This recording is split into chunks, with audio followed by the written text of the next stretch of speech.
যতগুলো 150টাকে ধরেছে সবগুলোই স্থানীয় এবং এরা 19 থেকে 23 বছর বয়স, লুট করতে গেছিল, ভিখারির জাত, ভিখারিগুলো। মুর্শিদাবাদে বাবা ছেলে খুনে ধৃত পাশের গ্রামের জিয়াউল। নমস্কার বন্ধুরা, আমার নাম ধ্রুবজ্যোতি সরকার। 12ই এপ্রিল জাফরাবাদে খুন হয়েছিল হরগোবিন্দ দাস ও তার ছেলে চন্দন দাস। সেই খুনের ঘটনায় তদন্তে ফের বড় সাফল্য পেল পুলিশ। এই ঘটনায় চতুর্থ গ্রেপ্তারি হলো। ধৃতের নাম জিয়াউল শেখ, পাশের শুলিতলা পূর্বপাড়া গ্রামের বাসিন্দা সে। এই খুনের ঘটনায় এমনিতে পুলিশের ওপর অসন্তুষ্ট ছিল স্থানীয়রা। অভিযোগ, হিংসা চলাকালীন ঘন্টার পর ঘন্টা পুলিশকে ফোন করা হয়েছিল, তবে কেউ আসেনি সেদিন। তবে সেই পুলিশই এখন খুনের তদন্তে নেমে একের পর এক দোষীকে গ্রেফতার করছে। ধৃত জিয়াউল শেখ স্থানীয়দের একাংশকে উস্কানি দিয়েছিল এবং এই হামলার অন্যতম মূল উদ্যোক্তা ছিল। হিংসার ঘটনার পরই এলাকা থেকে পালিয়ে গিয়েছিল সে।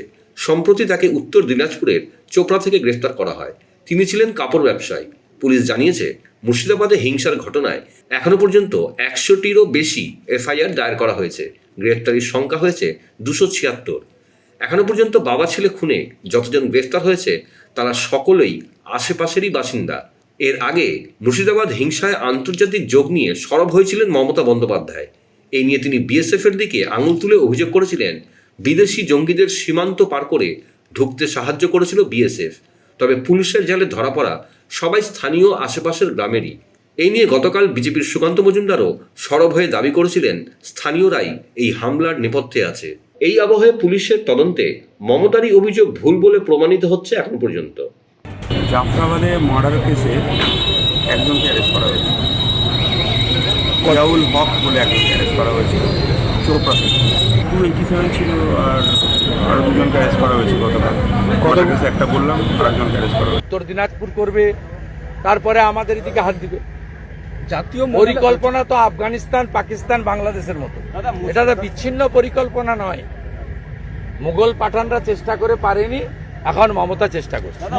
তুমি বুঝতে পারছেন না, বর্ডারটা কোনো রেলওয়ে ক্রসিং নয় যে এবার তুলে দিলাম আবার ঢুকে গেল আবার চলে গেল, এরকম হয় না। এই যে মুখ্যমন্ত্রী মিথ্যেবাদী, সেটা তার পুলিশ কোর্টের সামনে গিয়ে বলেছে। স্থানীয় লোক পাশাপাশি বাইরের একটা বিরাট অংশের মানুষ ছিল, যাদেরকে আমরা লুটপাট করতে দেখেছি। এটা আমার কথা না, আপনি ধুলিয়ানবাসীকে জিজ্ঞেস করবেন। একটা খুন সেটা এক জিনিস, লুট আরেকটা চ্যাপ্টার। যারা মেরেছে তারা ওই এলাকার লোকের কোন অপরিচিতের কথা কোনদিন বলিনি আমরা। এরা নিজে ভীতু, এরা কাপুরুষ। একবার পাটা জড়িয়ে সামনে তাড়া করবে, কোন মুসলমান দাঁড়াবে না।